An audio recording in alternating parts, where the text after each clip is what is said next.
Hey YouTube, my name's Lee. I also go by Literal Lee for the sake of the channel, but it's nice to meet you.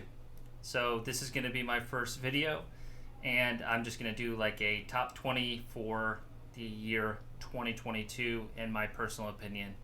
And I'm an artist out of Atlanta. I'm also a huge music fan. I've spent about half my time listening to metal, about the other half listening to like prog, psych, indie, maybe even a little bit of pop here and there. Definitely a lot of classic rock too. And this is officially my first video. Before even getting into that, I just want to say thank you. Some of you guys might know me, some of you guys might not. Looking forward to getting to know you a little bit better. But really, I wouldn't have even had the courage or gumption to record this type of video without the already existing YouTube metal community. And I'm just really inspired by what you guys are doing. It's so cool that people all over the globe that have this shared common interest in music and metal can basically talk and become friends. And I've seen it right before my eyes, especially in the last couple of years. I want to give a shout out and a thanks to some specific people and YouTubers, and I'm sure I'm missing somebody. Basically, if you record any kind of like music or metal type content on YouTube, I've probably watched your videos, and there's definitely something that I love about what you're doing. Right off the top of my head, Jeff at Gas Mask and Hand Grenades, you know, without him and kind of bringing a lot of people together, I largely wouldn't have created this video and kind of started this. And just a really good guy, great at kind of wrangling the cats, you know, together, getting people to open up, to talk. He's doing excellent interviews. A really unique and special person. I'm glad he's been involved with this. Heavy Metallurgy, Alan and Marty, extremely knowledgeable, down to earth, humble. They've really shared their passion for loving all types of metal music, but they've opened me up to a lot of like, you know, traditional heavy metal and Halloween and even power metal, which I previously wouldn't have really thought much of. So I want to thank him for emptying out my wallet, and then also for really kind of bringing a lot of people together, because I think Marty himself was the one who, you know, encouraged a lot of people to get in front of the camera, which I think is a really cool thing. Necrotic Nick at Thralls of Metal, awesome guy. You know, he's really doing something great at Thralls of Metal. Extremely hardworking, so full of passion and fans, and the whole Thralls of Metal crew, such nice, genuine people. So Jammin' John, you're an awesome guy. Love to talk drums one day. Thank you for, you know, your patience, for watching this, and if you like it, you know, feel free to comment down below. Tell me a little bit about the albums that you think I should check out. I listen to the things all over the map, and you know, thank you for watching. So let's get right into it. The first artist that really stuck out to me, this is my number 20. This would be Imperial Triumphant with Spirit of Ecstasy. So I think this is a really special album. Personally, I did like Alphaville just a little bit more, but this is like a continuation of that sound. It's more chaotic at points, maybe a little more somber at points. It definitely doubles down on that kind of New York influence. And it definitely has that New York black metal kind of sound, which really doesn't have a defined sound. It's more of forward-thinking mentality and kind of a competitive atmosphere that you would expect from a big city. And I really like that in black metal. I want to be surprised. I want to be shocked. I want to see where the innovation is. And I think that this is a very innovative band. You know, I saw them with Immolation earlier this year, and it was funny because, you know, the audience was very split on them. There were some people I could tell were just shaking their heads, and they had no idea what they were doing. They just thought it was all noise and doodling. And then there were other people really getting into it, myself included. And it was just funny seeing that kind of, you know, atmosphere live, where some people either loved it or they hated it. And you know, they were a very courageous band. It almost reminded me of like Subway Buskers in the fact that, you know, they played not plugged in. You know, they had like the patches, so basically they could move around. They could go off stage. They could go in the crowd, and they're, you know, wearing their full garb, and they definitely were menacing. But live, I think there was just a little more of like that kind of free jazz exploration. And they seemed maybe a little more down to earth than you would expect maybe like 3 or 4 years ago, where they were still trying to keep a little more of that mystique. I could see some people kind of finding it almost a little bit funny live, but it was pretty convincing for me. You know, highlights for me would be Chump Change and then Mercurius Gilded. I'd be curious to see what their next album, if they're going to continue on this direction, which it just seems like they would go farther and farther with it, or I would be curious to see maybe a little bit more melody. I don't know if that's ever in their DNA or in their mission, but to me, a band can only innovate so far in the atonal direction. I think that continuing with that, but then adding some new elements could be a good way to go. But that's obviously just my half-assed opinion. And it's funny because my next couple of choices are going to be very New York as well, which it's kind of funny how that lined up. So the next one is Negative Plane, the PACT. Now, this group is also from New York. I believe they have been around since actually 2001, but they started their first release in 2006. I have the Stained Glass Reflections, I believe that's what it's called, their second album, and I really like it a lot. To me, this sound shares a little bit with the kind of like old Tribulation with some more first wave black metal influence. I do think the guitar playing is definitely the highlight here. I actually am not crazy about the vocals, but they work with the sound. Sometimes he kind of sounds like a pirate to me. That might just me being an idiot, but I thought that the guitar play, the songwriting, the definite effort, and a lot of thought went into these songs, and that really is what shines it through. Drumming is really spot on as well. The other band that Bestial Devotion is in, Funereal Presence, I think they are also excellent. And it's funny because they sound different yet similar, and I kind of like that they can be grouped together and listened together. And there's like quirky little things, like the tom tuning is very unique for this band, and also Funereal Presence. And then like the use of cowbell.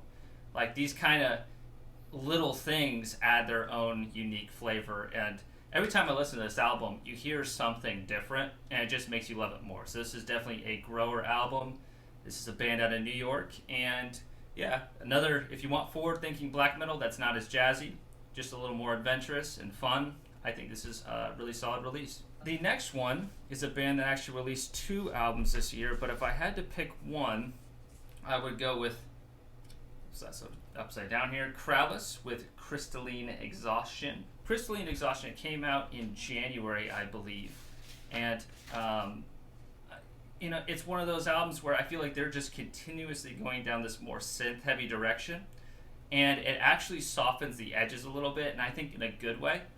So they'll put like a synth pad going while the guitar's having a really interesting pattern. The drumming is top-notch, love it, and it just makes it really glide, and it really adds for a nice kind of trance-like state. And it reminds me, this is a bit of a stretch, but it reminds me a bit of how Brian Eno, as a producer in a completely different genre, matured and became more ambient and more synth-driven. But the stuff he was doing had a very high attention to detail, which these guys always have had. But it's less about, pushing the boundaries and shocking people as much as I feel like now what KRALLICE is trying to do is smooth the edges, make it not more accessible, because they still are very experimental, just maybe not as jagged. The 14-minute track at the end, Crystalline Exhaustion, really cool. It's got a nice slow build. Synths are definitely very present, and they almost take the lead at points. And the way the drumming just kind of propels it forward with some really nice, tasteful blast beats. No one's ever really just showing off for the sake of it. It's just really fascinating, and there's like these percussive noises that kind of go along with it. Both of these albums this year really are extra percussive, and I think that's a really cool thing to add to the mix. They're a tight-knit group, they know how to work together, they're very prolific, and they're always trying to do something a little bit different, and I really love that. The next one, and I will say, as we get down closer to the bottom, it does become a lot less of the metal. There's definitely more prog, psych, and stuff like that. But for my next one, it's Faceless Burial. So this is a death metal 3-piece, which is, an anomaly, and it takes a really good band to pull that off, but man, do these guys do that. So they definitely draw from bands like Morbid Angel for sure. There's definitely a little bit of a European metal influence as well. I think Morbid Angel and Death, in terms of the classics, would be where I find this really coming from. And it's an excellent cover by Dan Seagrave, for sure. Sorry for the glare. I do like that figure there. I like that there in the foreground is, that dark silhouette, and then it has a lot of depth to it. Dan Seagrave, one of my favorite painters and a big influence on me. And I just feel like every member pushes their weight here. The drumming is really tight. The guitar playing is extremely good. Bass playing, present, just what it needs to be, holds it together. And vocals aren't anything to, they're not incredible, but they do the trick. They fit right in. It's kind of like that low grunt instead of a very articulate type of vocal, but it's just what the band needs. I think the only criticism here is some people could find that they don't hold on a groove long enough. It's kind of spastic. It goes here, and then it goes there, and it goes there. But that's kind of the Faceless Burial sound. That's their signature thing. So I wouldn't want them to really change who they are. But if they wanted to sit on a riff the next go around, I would highly recommend that every once in a while. Here's another very interesting band, and this is new for me. I think this is their second release. This is ASHENSPIRE with Hostile Architecture. I heard some buzz about this, Bandcamp, some other YouTubers, and I was immediately intrigued. They are not a metal band for metalheads. They are more a metal band or a metallic band for a little bit more of the avant-garde, maybe a little bit of the pitchfork crowd. That being said, if you come with an open mind, you know exactly what you're going to get. I think it's some really interesting stuff. So they're out of Scotland. I don't remember how many members there are, but I think there's at least 6. So it definitely is like a full ensemble. It feels almost like more like an ensemble than a band. And I think that's a pretty cool thing. So to kind of describe their sound, part of it is like King Crimson, Lark's Tongue, mixed with, bands like Black Country New Road in a way, but then with a black metal twist. Really awesome strings, really cool, just kind of like textures within all the instruments. The vocals are a bit of an acquired taste, very Scottish. The lyrical content is very like anti-capitalist. So take what you want there, but there's so much conviction in the vocals, and he really knows how to have like a theatrical yet non-pretentious performance. So I do think that this is something worth checking out. You might love it, you might not like it, but at the very least you'll be surprised and shocked, and a lot of times that's what I'm looking for in new bands. Just bands trying something different, and I don't always love it at first, but this really grew on me. It almost reminds me of, if you guys are familiar, the Sleepy Time Gorilla Museum. They were like an avant-garde band from like the 2000s or so. I think they played some festivals like Nearfest in America, but they weren't extremely prolific, but it kind of reminds me a little bit of Sleepy Time Gorilla Museum, which is pretty cool. Summerland's Dream Killer. That's the next one here. So this is just a very fun, engaging album. And, what's so cool is they had a vocal change. So now they have Brendan Radigan, who's also in Magic Circle. This is also produced by Arthur Rizek. And what I find here is they have a little bit more of that stadium, kind of like Ozzy influence. Awesome production. It's definitely soaring. And you just want to have fun listening to this album. So if you're a fan of anything that's kind of got that 80s heavy metal without like really that much cheese at all, I don't really sense any. Awesome vocals, awesome catchy songs, really, really good guitar playing. I highly recommend you check this out. It's definitely been in my CD player for a long time. Twilight Points the Way is definitely a huge highlight for me, and I gotta say I like the song Night Ride, even though it kind of reminds me of like an AOR song like Survivor. Honestly, it kind of has that kind of like mid-tempo chug like Eye of the Tiger. I love it though.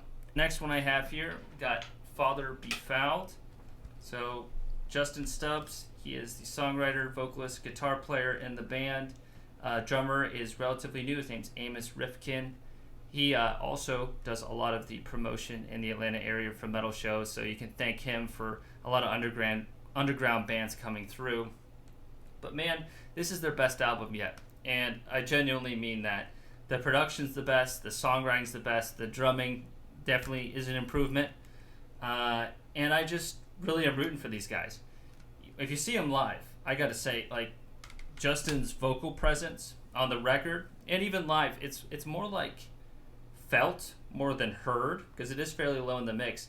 But that is what makes it so haunting. And I swear they are the most evil sounding band live. And I've seen DSI, I've seen Morbid Angel, I've seen a lot of bands that claim to be very dark and evil, but it's just so convincing live. And it really is something to see. He puts everything on that stage. And yeah, his vocals kind of remind me of like Craig Pillard, Incantation meets, I actually hear a little bit of like the Portal vocals, which I don't see a lot of people commenting. Maybe it's just me, but excellent album. It's more than just Incantation worship. These guys do have their own unique sound. I think they're scarier than Incantation personally, which I think plays up the element. So excellent album. Check out Father Befouled with Crowned in Beneficum. And I will say the song titles on this album and all Father Befouled are tongue twisters and hard to say, but I love them. The next one, I actually don't have a CD copy because it wasn't released on CD. It was vinyl only. But it is King Gizzard and the Wizard Lizard Changes. So for you guys who aren't maybe familiar with King Gizzard, they are an extremely prolific Melbourne, Australia-based psychedelic rock band. I remember finding them before they were popular, so yeah, got the hipster cred there, I guess. I remember seeing them right at the back of the magazine and just being like, this is a very interesting name, and I was obsessed with psychedelic rock, and I still am. And slowly, they just kept releasing album after album after album. Some years, releasing like 5 albums, if I'm not mistaken. Maybe it was 4, but man, they are extremely prolific. They never do the same thing twice, or not in the exact same way. They played with microtonal tuning. They played with doing an album with only acoustic instruments. They've done an album where the first song and the last song is like an infinite loop. So you play it through. Once the second of the last song ends, it immediately starts over, and you don't even know. So you could, in an idealistic world, you could play the song and the album in perpetuity. Really brilliant stuff. So King Gizzard, I think, is one of the most ambitious bands out there, and I think they're a perfect band for metalheads who want to get into like psychedelic rock. They even have a thrash metal album called Infest the Rat's Nest. Now, Changes in particular is a bit different. It's definitely a more jammy, almost kind of like lounge jazz album. And I know that might sound like a turnoff, but it's just fun. It's a fun, light album. They have this motif that starts on the keyboard, and it plays throughout the album. And I just love how it brings everything together. And those repeated motifs throughout an album, it reminds me of something Pink Floyd would do, and I really love that. Not that anything really sounds like Pink Floyd on the album, just the thought process. The next one, I haven't seen a lot of people talk about. This is Assumption with Hadean Tides. Now, it's definitely a like death doom album. I'd say that the death metal is just as present as the doom, and it's not that kind of like gothic death doom type of vibe. This is definitely way in the influence of, why am I blanking? Disembowelment. And you can even see like the logo has a little bit of that disembowelment vibe to it. Really cool album artwork. I do like the color scheme. Looks like a oil or acrylic painting. Definitely love that. So what makes these guys different, as the album goes, they pull out these surprises. So it's very groovy, very heavy, lumbering. Like just what you want out of like a death doom album that's a little bit more on the evil instead of gothic side. And there's also a lot of like psychedelic elements in here too. Not really on the surface, but you pick up on it the more you listen to it. But the song Triptych is very interesting. It almost feels like an Edgar Allan Poe, like ASMR type thing in the middle of a death doom song with a slow build and these like really whispering vocals that are haunting. And I love that they took that risk on this album. So maybe this will go up or down. You know, this top 20 is really just my opinion, and really this particular day as I was going through, I wanted to show some stuff that a lot of people weren't talking about, and I feel like this is one of them. This is Everlasting Spew. The Father Befouled was also Everlasting Spew. Great label that I think does some really good death metal releases, and I feel like they're, branching out just a hair too, which is very nice for an underground label. Chat Pile, God's Country. So this is another one of those albums, kind of like the ASHENSPIRE, where it's getting a lot of people outside of the metal sphere very interested in it, and it's obviously a very heavy album. The production reminds me of Swan's era Filth and Cop in a way, especially the drum production.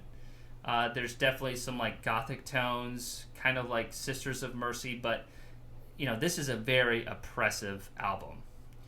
And they got a lot to say. The vocal and lyrical content is very moving and very powerful. It'll make you think.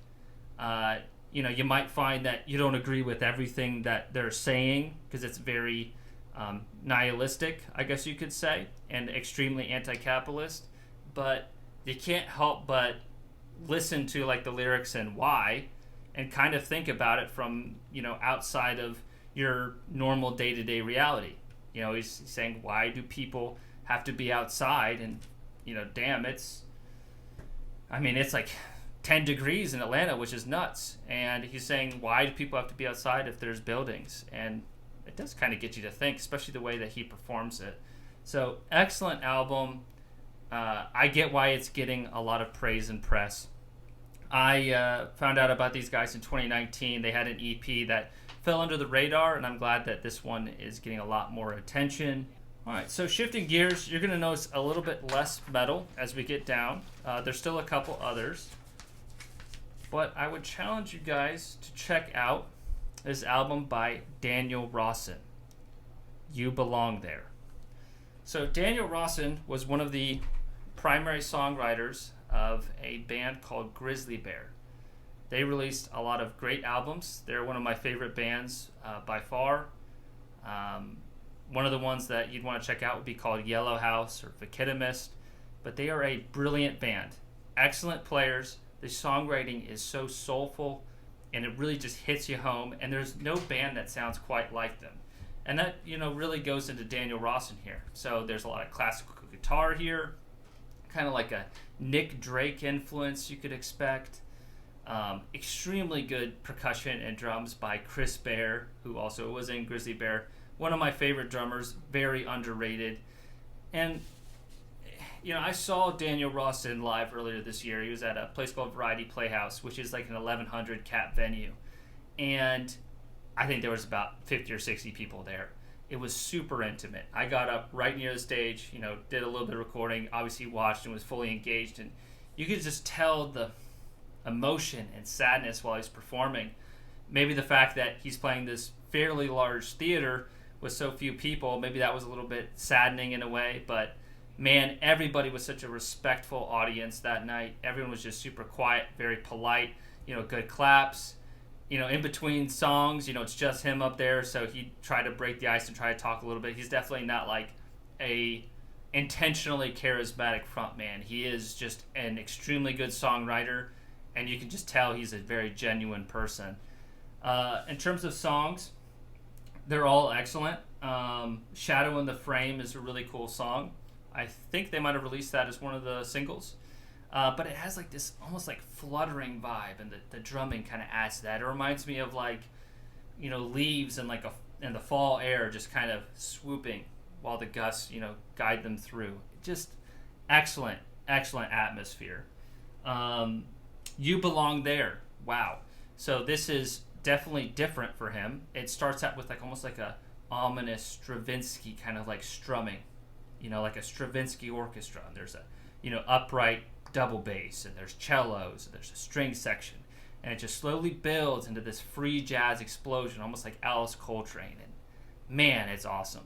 And it's a nice, palate cleanser from the more conventional songs, and it just kind of breaks things up a little bit. So you can tell a ton of effort went into this album. I mean, these guys on paper don't have that much different except for the distortion of like a metal band in some ways. There's very intricate playing. There's a lot to really digest here, and it's very beautiful music. If you like the album, for instance, Damnation by Opeth, I'm not saying they sound the same, but if you like Damnation by Opeth, I think you would find things that you would like here. It's that same kind of atmosphere. All right, here's another kind of indie darling type album, but man, it is very good.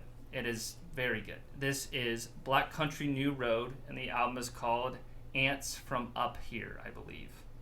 Up There, sorry. Up There. Ants from Up There. And, you know, these guys, you know, sometimes it's like you see the hype on things and you wonder if it's really merited. But I knew immediately from hearing Intro into Chaos Space Marines that this was something special. There's an urgency in here. There's an ambition. There's a band really trying to prove themselves. And I love that. This is very different than their past album, which was definitely more of a post-punk. They definitely have that post-punk element. There's a little bit more post-rock, a little more orchestration, a little more ensemble-like thinking. Almost like Godspeed You New Emperor, but through the veins of like a kind of emo band in a way. I hate to say that. I'm not a big emo fan, but, you know, I don't think you would like this album if you can't get past the vocals, though, which are very English in the sense of, like, he sounds very British. Nothing wrong with that. And if you don't like albums like, you know, Pinkerton by Weezer or Slint Spiderland, I'm not sure you're going to really love this album. That being said, check it out. See if it's your thing. The beauty in it really is the dynamics. The soft parts are very soft and somber, and you just kind of let them wash over you, and they just build up because they got such a big band and a big sound, and you could tell a ton of effort went into it. So I'll be coming back to this one a ton. I think it's an excellent album, and give it a shot. All right, kind of trucking along, we got Zompantly. Sorry if I'm mispronouncing this. This is on $20 spin. This is an excellent release, and it blends kind of like traditional Aztec instruments with a very hardcore oriented death metal. A lot of people have been talking good things about this, but I still think it's a bit underrated. The guitar playing is never really fancy or showy at all. It's all about the groove and the pulse, and it's just, you can't help but not headbang to it. I mean, this thing, if you're trying to increase your bench max in the gym, you know, put on the first and second song, and I guarantee you're going to lift better than you ever did. This thing is excellent, probably the most hard-hitting death metal album of this year, and, you know, high praise.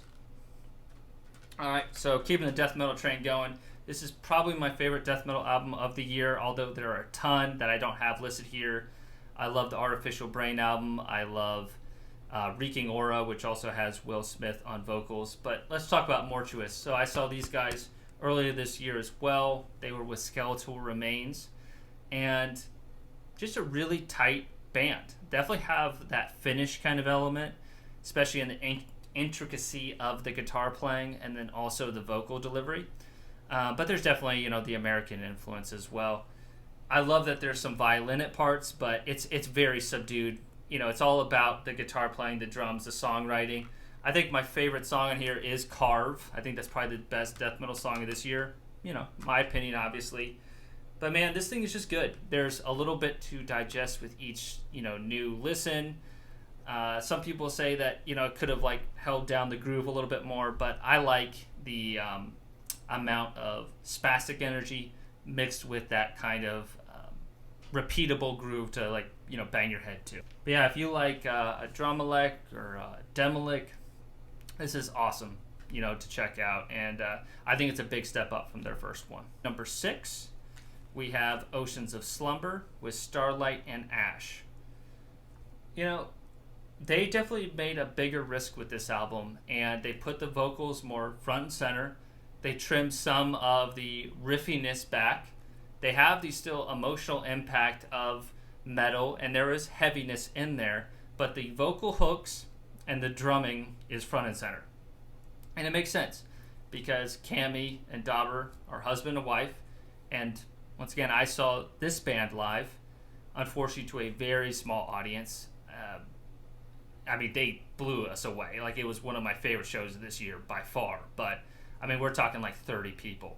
But man, everybody was just completely captivated by Cammy's vocals. And, you know, the other instrumentalists are excellent, but Dauber on drums, man, I mean, you could tell that he is the mastermind behind the band. Like, everyone looked towards him when he's playing. They look at him for, like, when the next song starts. Like, that guy sitting back on the drum kit, you could tell he's in control. And not in, like, an egotistical way. You could just tell that, like, the band is held together by his playing and his presence, and I think that's an awesome thing. I think, I'm a drummer, so I'm very biased, but bands that are led by drummers, or the drummer has a very loud voice in the band, I think those are some of the best bands, in my opinion, because drummers traditionally are very good arrangers.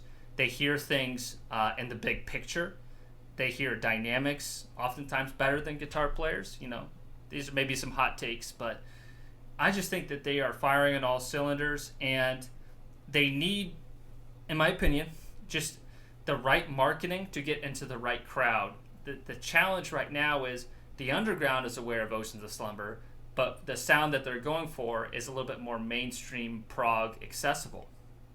And I know this is going to be like blasphemy, but if they opened up for a band like Evanescence, I think that would be better for their career than, opening up for any death metal band. So I think if they find their right audience, these guys could blow up. But if they don't, unfortunately, I think they'll stay around the same, level.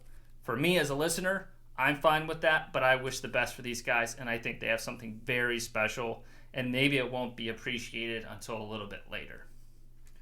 All right, we're getting down to the top 5. This came out earlier this year, and I think a lot of people have kind of slept on it, or they've forgotten that it came out, and they're forgetting to put it on their album of the year list. So we have Wild to Run with Epigon. If you like early Opeth, or I guess it's more like mid-period, really it's more like Ghost Reveries and Watershed. That's a little bit more accurate. You'll love this. There's a little bit of a Devin Townsend influence as well, especially when it like blasts and it kind of like takes off. Definitely has more of a Devin Townsend influence, but Wool Gatherer is a very special song here. This album is definitely meant to be listened to as a whole because some of the tracks are very short, some of them are very, very long.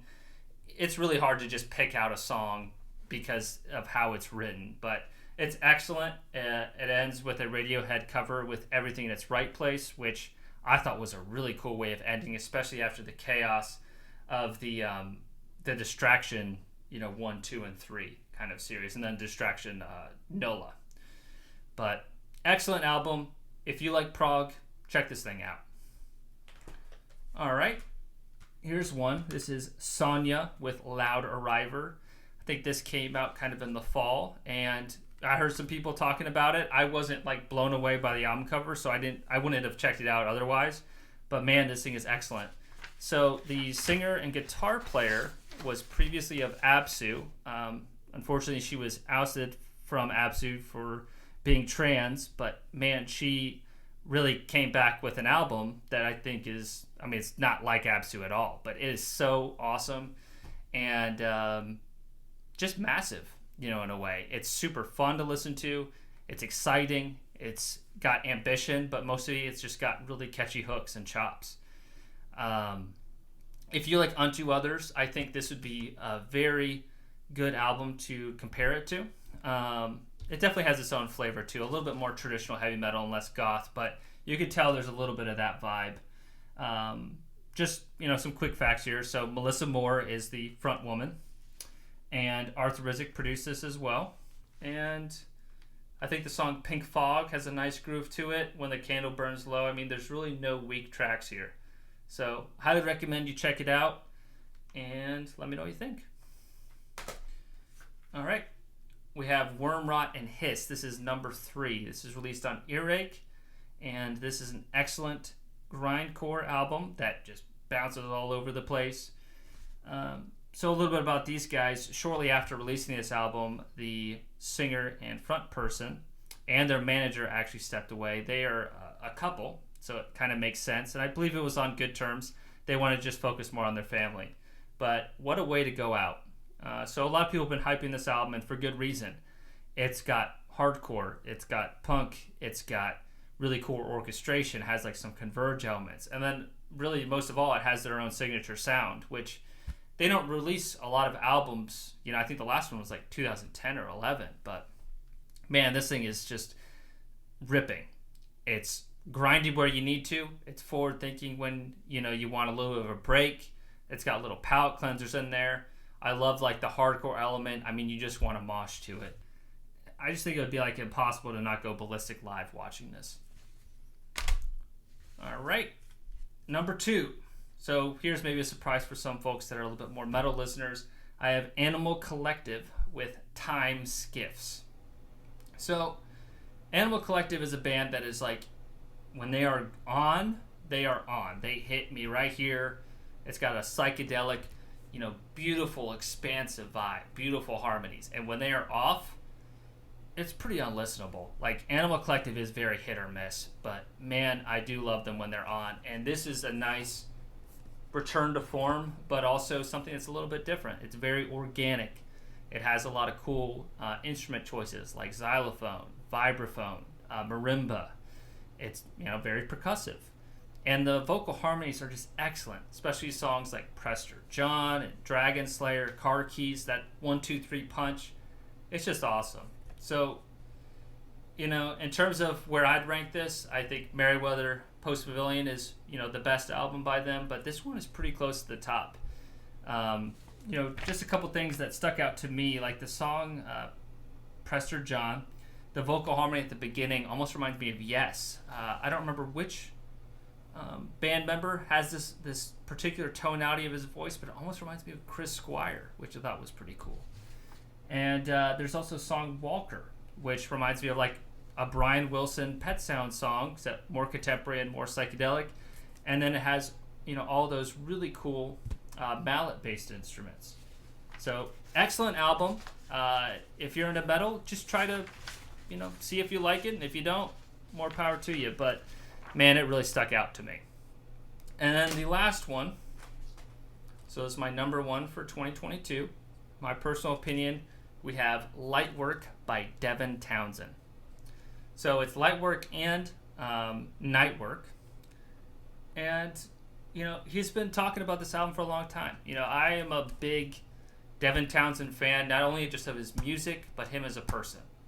Like, he is a gem of a human being, and that is very clear. I watch every interview he does. I listen to the podcast throughout, COVID. He's just one of those people that, like, he just reach out and grab you and talk to you directly. He's extremely self-aware. He's obviously brilliant, but he's very humble. Like, if all of us could just be a little bit more like Devin Townsend in our own unique way, I think the world would be a better place. So with that in mind, this album just fits right in there. So he released Puzzle last year, if I'm not mistaken, which was very divisive. But I gotta say, this is a nice, accessible, catchy album. If you're trying to introduce them to Devin Townsend, this is not a bad place to start. Moon People, the opening track, just beautiful. It's got an awesome pulse to it. The first time I heard it, I was like, this is good. But man, the way it just builds, and his vocals shift up and down, and it just feels like he's singing right to you. It really hits home. And I think what's cool about this album too is he was humble enough to try to work with an outside producer, despite in the past not having a good experience working with producers. He just leaned on self-production, which has done very well for him. But Devin Townsend never rests on his laurels. So the fact that he wanted to shift things up, try working with an outside producer, I just thought it was really cool and humbling to see what that would come out like. And I think it was a success. Now, is this my favorite Devin Townsend? No. And I think part of it is because it never goes to an extreme soft or quiet, or soft or really loud, like albums like Ghost or Deconstruction with the soft and the loud. But it has that nice middle ground. It's very peaceful, very tranquil, very calming. And Nightwork, I like it as well. It's not as strong as Lightwork, in my opinion. I think they made the right choice with which songs go on which disc. But Nightwork is where he kind of loosens up a little bit, and you kind of see a little bit more into his mind, which is a beautiful thing. Songs that really stuck out to me, I did really like the singles that came out. Moon People, Lightworker, just soaring, so beautiful. Equinox, that song has a nice, beautiful vibe to it as well.